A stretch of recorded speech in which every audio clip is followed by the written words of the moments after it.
Hello दोस्तों, नमस्कार। स्वागत है एक बार फिर से आप सभी के अपने प्रिय चैनल पर। दोस्तों आपको बता दें जो अभी की सबसे बड़ी खबर आ रही है, जहां पर यहां भी भारत ने दिया झटका तो तिलमिला उठा पाकिस्तान। कहा हम भी एक्शन ले सकते हैं, इंडिया ने कहा करके देखो। जी हां दोस्तों, बताएंगे बड़ी खबर आपको किस मुद्दे पर दोस्तों पाकिस्तान भारत पर भड़कता नजर आ रहा है। दोस्तों आपको बताएंगे उस मुद्दे पर अब पाकिस्तान भी भारत को धमकी देने की कोशिश कर रहा है दोस्तों। और इसी बीच आपको बताएंगे जहाँ पाकिस्तान के कराची में जोरदार धमाका, जिसमें 3 चीनी नागरिक समेत 4 लोगों की मौत। जी हां दोस्तों, इसी बीच आपको बताएंगे जहां पर क्या पुतिन निराश होकर दे रहे हैं परमाणु और तीसरे विश्व युद्ध की धमकी। बताएंगे आखिरी उम्मीद भी हारा रशिया। जी हां दोस्तों, इसी बीच बताएंगे जहां पर यूक्रेन युद्ध पर भारत की यूरोप को 2 टूक कहा हमसे ज्यादा आपके साथ चर्चा करता है रशिया। जी हां दोस्तों, बताएंगे कैसे यूरोपीय देशों को जयशंकर जी ने यूक्रेन पर फिर सुनाया। जी हां दोस्तों, इसी बीच आपको बताएंगे जहां पर योगी सरकार का अपने ही मंत्रियों पर बड़ा एक्शन। जी हां दोस्तों, सिर्फ अपनी पत्नी ही नहीं बल्कि बेटे बेटी बहू की भी संपत्ति बतानी होगी। अब बताएंगे हर तरह की जानकारी। दोस्तों आपको क्या है खबर, तो आराम से बने रहेगा वीडियो के अंत तक। और अभी खबरों में आगे बढ़ने से पहले हमेशा की तरह मानते हैं कि मोदी जी हां तो हर चीज संभव है। भारतीय सेना है तो अपना देश गर्व से जी रहा है और आपको भी भारतीय होने पर शान है दोस्तों। और मानते हैं कि भारत देश नंबर 1 देश और भारत की विदेश नीति सबसे बेस्ट है, सबसे टॉप की। तो इस वीडियो को भी कर दीजिए लाइक, चैनल को कर दीजिए सब्सक्राइब, बेल आइकन दबाइए, साथ ही कमेंट बॉक्स में लिख दीजिएगा जय हिंद। जी हां दोस्तों, तो चलते हैं पहली और सबसे बड़ी खबर की तरफ, जहां पर भारत ने पाकिस्तान को दिया फिर नया झटका दोस्तों। तो अब पाकिस्तान बौखलाते हुए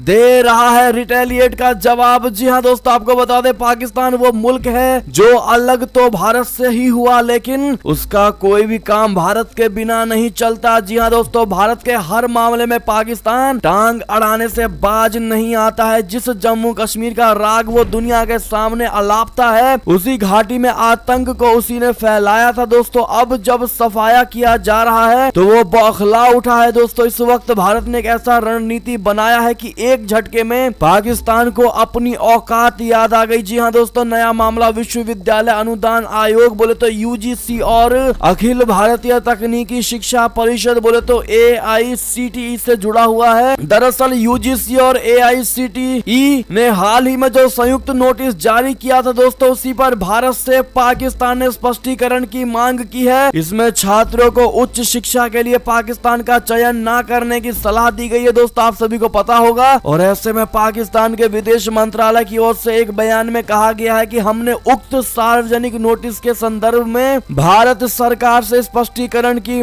मांग की है। स्पष्टीकरण मांगा है हमने। भारत के इस खुल्लम खुल्ला भेदभाव वाले कदम के जवाब में पाकिस्तान उचित कार्रवाई करने का अधिकार सुरक्षित करता है। जी हां दोस्तों, ऐसा खुद पाकिस्तान के विदेश मंत्रालय की ओर से बयान दिया गया है दोस्तों। आपको बता दें कि यूजीसी और AICTE ने शुक्रवार को संयुक्त परामर्श में भारतीय छात्रों से पाकिस्तान के किसी कॉलेज या शिक्षण संस्थान में प्रवेश न लेने की अपील की थी। इसमें कहा गया था कि पाकिस्तान के किसी भी डिग्री कॉलेज शिक्षण संस्थान में प्रवेश चाह रहे किसी भारतीय नागरिक या प्रवासी भारतीय नागरिक को पाकिस्तान में प्राप्त ऐसी शैक्षणिक योग्यता, चाहे वो किसी भी विषय में हो दोस्तों, उसके आधार पर भारत में रोजगार मांगने या उच्च शिक्षा प्राप्त करने की पात्रता नहीं होगी। विदेश कार्यालय यानी FO ने सोमवार को कहा कि पाकिस्तान यूजीसी और AICTE द्वारा जारी तथा कथित सार्वजनिक नोटिस की कड़ी भर्त्सना करता है, जिसमें छात्रों को पाकिस्तान में उच्च शिक्षा प्राप्त न करने की सलाह दी गई है और ऐसा करने पर रोजगार नहीं मिलने की चेतावनी दी गई है। यानी कि दोस्तों पाकिस्तान अब साफ साफ ये कह रहा है कि हम भी ये एक्शन ले सकते हैं, पर हमने अभी तक ये एक्शन नहीं लिया है। यानी कि दोस्तों अब पाकिस्तान ये एक्शन लेगा कि भारत में जो भी पाकिस्तानी जाएगा पढ़ाई करने उसकी मान्यता नहीं होगी। ऐसा करने की पाकिस्तान अब धमकी दे रहा है भारत को। आपकी क्या राय होगी इस पर दोस्तों, कमेंट करके जरूर बताइएगा। अगर आप भी मानते हैं दोस्तों कि पाकिस्तान दे दे ऐसी धमकी, इवन कर भी दे, हमें कोई फर्क नहीं पड़ने वाला, तो सुझाव राय जरूर दीजिएगा दोस्तों। इस वीडियो को ज्यादा से ज्यादा शेयर कर दीजिएगा। दीजिएगा और लाइक करना मत भूलिएगा। अगली खबर की बात करें जहां पाकिस्तान से ही खबर आ रही है, जहां पाकिस्तान के कराची में जोरदार धमाका, 3 चीनी नागरिक समेत 4 लोगों की मौत। जी हां दोस्तों, पाकिस्तान के कराची में जोरदार धमाका हुआ है जिसमें 4 लोगों की मौत हो चुकी है दोस्तों। कई लोग घायल बताए जा रहे हैं। हालांकि हादसे में मरने वालों की संख्या बढ़ भी सकती है। कराची यूनिवर्सिटी के पास हुए इस धमाकों में मरने वालों में 2 चीनी नागरिक फिर से शामिल है। जी हां दोस्तों, अब फिर चाइना का बड़ा एक्शन अब पाकिस्तान पर आने वाला है दोस्तों, उसका भी इंतजार करिएगा। सबसे पहले आपको यहाँ अपडेट देंगे। अगर नए हैं चैनल पर तो सब्सक्राइब जरूर कर लीजिएगा और बेल आइकन भी दबा दीजिएगा अपडेट पाने के लिए। अगली खबर की बात करें जहां पर क्या आखिरी उम्मीद भी हारा रसिया, क्या पुतिन निराश होकर दे रहे हैं परमाणु और तीसरे विश्व युद्ध की धमकी। आपको बता दें यूक्रेन युद्ध को शुरू हुए तीसरे महीने की शुरुआत हो चुकी है दोस्तों और इतिहास गवाह रहा है कि लंबी चलने वाली लड़ाई का विजेता कोई नहीं होता है। लंबी चलने वाली लड़ाई में हर पक्ष हारते हैं और यूक्रेन युद्ध का अंजाम भी कुछ ऐसा ही होता नजर आ रहा है। 24 फरवरी को शुरू हुई इस लड़ाई को लेकर अब रशिया की तरफ से जो बयान आ रहे हैं दोस्तों, उसे सुनकर लगता भी ऐसा ही है कि क्या अब रशिया के पास वापसी के विकल्प नहीं बचे हैं और वो क्या तीसरे विश्व युद्ध की बात करके इस युद्ध से सम्मान पूर्वक निकलना चाहता है। बड़ी खबर दोस्तों, जब रूस ने युद्ध के 2 महीने बाद दुनिया को परमाणु युद्ध और तीसरे विश्व युद्ध के खतरे के बारे में चेतावनी दी है तो यूक्रेन ने पलटवार करते हुए कहा कि क्रेमलिन अपनी आखिरी उम्मीद खो चुका है। समाचार एजेंसी रॉयटर्स ने रशिया के विदेश मंत्री सर्गेई लावरोव के हवाले से लिखा है कि मैं तीसरे विश्व युद्ध के उन जोखिमों को कृत्रिम रूप से नहीं बढ़ाना चाहता। कई लोग इसे पसंद करेंगे, खतरा गंभीर है, वास्तविक है और हमें इसे कम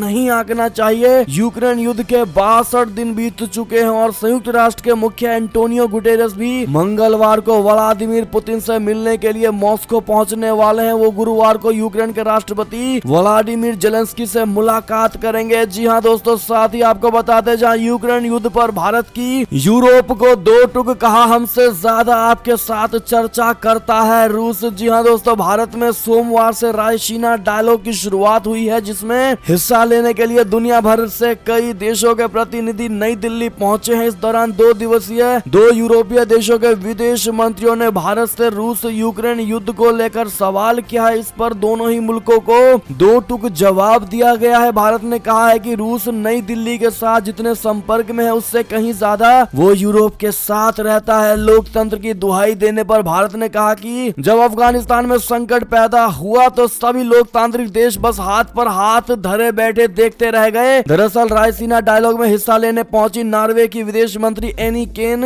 हुइटफील्ड ने अपने भारतीय समकक्ष एस जयशंकर से पूछा कि रशिया ने एक लोकतांत्रिक देश यूक्रेन पर हमला किया है, दुनिया के सबसे बड़े लोकतंत्र के रूप में भारत की क्या भूमिका है। जिस पर दोस्तों विदेश मंत्री जयशंकर ने जवाब देते हुए कहा है कि भारत ने बार बार इस मामले पर अपना रुख स्पष्ट किया है। हमारा कहना है कि बातचीत के जरिए इस विवाद का समाधान किया जाए। जहां तक लोकतांत्रिक दुहाई की बात है तो अफगानिस्तान में पिछले साल जो कुछ हुआ उस पर सभी लोकतांत्रिक देश बस देखते रह गए। उन्होंने कहा हिंद प्रशांत इलाके में जो चुनौतियां हमारे सामने हैं उस पर कोई लोकतांत्रिक देश एक्शन कहां लेते हैं। जी हां दोस्तों, आगे उन्होंने कहा कि रूस के विदेश मंत्री ही बता सकते हैं कि रूस ने ऐसा कदम क्यों उठाया है, मैं केवल ये बता सकता हूं कि भारत इस मामले पर क्या रुक रहा है। उन्होंने आगे कहा जहां तक हमारी बातचीत का सवाल है तो रूस हमसे जितना संपर्क में है उससे कहीं ज्यादा और बहुत ज्यादा रूस यूरोपीय देशों के साथ बातचीत करता है, इसलिए आप लोगों को हमसे ज्यादा पता होगा। यानी कि दोस्तों सीधा जवाब दिया है, नो बकवास। जी हाँ दोस्तों, भारत ने बिल्कुल स्ट्रेट फॉरवर्ड यूरोपीय देशों को जवाब दिया है दोस्तों। ऐसे में अगर आप भी एस जयशंकर के इन बयानबाजी से खुश हैं दोस्तों और मानते हैं बिल्कुल सटीक जवाब मिला है तो दोस्तों वीडियो लाइक करके शेयर कर दीजिएगा। अगली खबर की बात करें जहां पर भारत को तो कुछ नहीं कहा पर S-400 डील पर बैन को लेकर अमेरिका पर भड़क गया तुर्की। जी हाँ दोस्तों, रूस S-400 air defence missile system को लेकर तुर्की अमेरिका के रवैये को लेकर नाराज चल रहा है। तुर्की के रक्षा मंत्री हुलूसी अकर ने हुर्रियत अखबार से बातचीत में कहा है कि अमेरिका रूस से S-400 सिस्टम की खरीद के मामले में तुर्की और भारत के प्रति अलग अलग नीतियों का पालन करता है। अगर अमेरिका तुर्की की सच्ची दोस्ती, ताकत और गठबंधन पर ध्यान देता तो चीजें आसान हो जाती। रिपोर्ट में कहा गया है कि अमेरिका S-400 को लेकर भारत के लिए एक अपवाद बनाने को तैयार दिखाई दे रहा है और उन प्रतिबंधों को लागू करने से परहेज कर सकता है जो तुर्की पर S-400 की खरीद पर लगाए गए थे। जी हाँ दोस्तों, अगली खबर की बात करें जहां शहबाज शरीफ परिवार के 16 लोगों के साथ जा रहे हैं सऊदी अरब। कुल 40 लोग होंगे उनके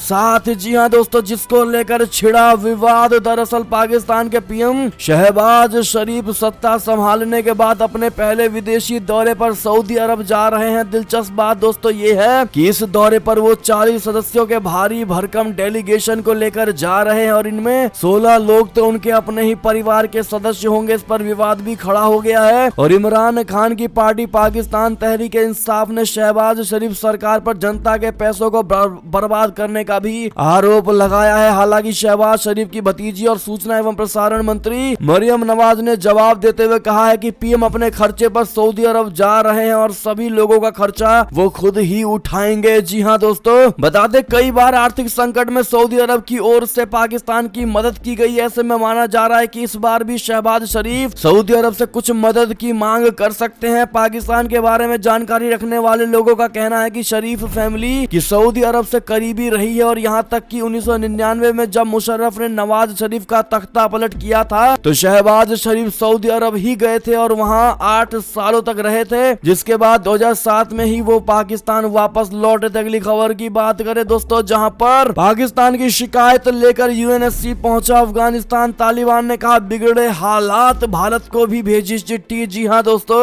पाकिस्तान और तालिबान के बीच अफगानिस्तान में एयर स्ट्राइक को लेकर झगड़ा बढ़ता ही जा रहा है और अफगानिस्तान में इस्लामिक शासन की स्थापना में अहम भूमिका निभाने वाले पाकिस्तान को अब तालिबान ने आंखें दिखानी शुरू कर दी है। पाकिस्तान के पूर्व प्रधानमंत्री इमरान खान ने तो तालिबान के लिए भीख मांगने में कोई कसर नहीं छोड़ी थी, लेकिन तालिबान ने पाकिस्तान को धमकी देते हुए कहा है कि अगर अब एक बार फिर अफगानिस्तान की जमीन पर हमला करने की सोची तो अंजाम ठीक नहीं होगा। जी हाँ दोस्तों, पाकिस्तान के पूर्व प्रधानमंत्री इमरान नियाजी और उनके तत्कालीन ISI हीरो रहे लेफ्टिनेंट जनरल फैज हामिद के 2021 में अफगानिस्तान में तालिबान इस्लामी शासन की स्थापना में सक्रिय भूमिका निभाने के बावजूद तालिबान ने पाकिस्तान को गंभीर अंजाम भुगतने की चेतावनी दी है। तालिबान ने अफगानिस्तान में पाकिस्तानी हवाई हमले को अफगानिस्तान की क्षेत्रीय अखंडता का उल्लंघन करार दिया है और पाकिस्तान के खिलाफ अफगानिस्तान प्रशासन संयुक्त राष्ट्र सुरक्षा परिषद पहुंच गया है, जहां पाकिस्तान के खिलाफ एक्शन लेने की मांग की गई है। अगली खबर की बात करें दोस्तों, जहां पर इमरान खान की ड्रीम यूनिवर्सिटी में है सिर्फ और सिर्फ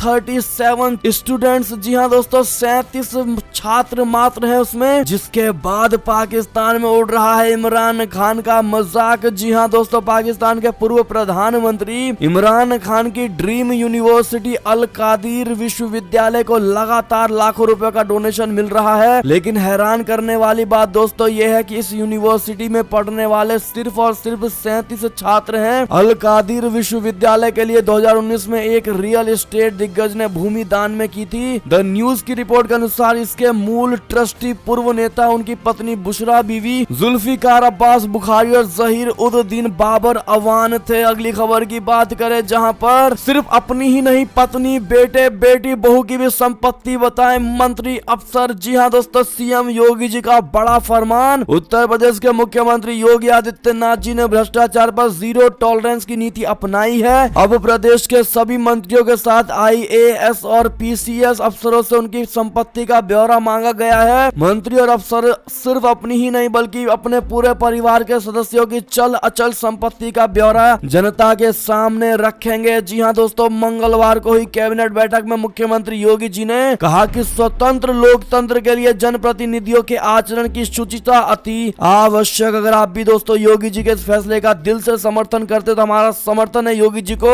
साथ ही कमेंट में जय श्री राम लिखना मत भूलिएगा दोस्तों। और इसी बीच ये थी अब तक की सारी बड़ी खबरें। आपको हमारी खबर कैसी लगी दोस्तों? आशा करता हूँ बहुत अच्छी लगी होगी। अगर थोड़ी भी अच्छी लगी है तो इस वीडियो को अभी अपने भाई बंधुओं में व्हाट्सएप, फेसबुक, ट्विटर के जरिए पूरे भारत में शेयर करना बिल्कुल मत भूलिएगा दोस्तों। और अभी कर दीजिए इस वीडियो को लाइक, चैनल को कर दीजिए सब्सक्राइब, बेल आइकन दबाइए, साथ ही कमेंट बॉक्स में लिख दीजिएगा जय हिंद जय भारत। तो मिलते हैं आप अगली बड़ी खबर में दोस्तों, तब तक के लिए अपना ख्याल रखिएगा। आप सभी का बहुत बहुत धन्यवाद साथ देने के लिए, साथ बने रहने के लिए। और खबरों का सिलसिला लगातार हमारे चैनल पर जारी है दोस्तों, तो अपडेट रहना बिल्कुल मत भूलिएगा। अगली खबर का इंतजार करिएगा। मिलते हैं आप अगली बड़ी खबर में, तब तक के लिए आप सभी का बहुत बहुत धन्यवाद। जय हिंद जय भारत, जय श्री राम, वंदे मातरम, हर हर महादेव।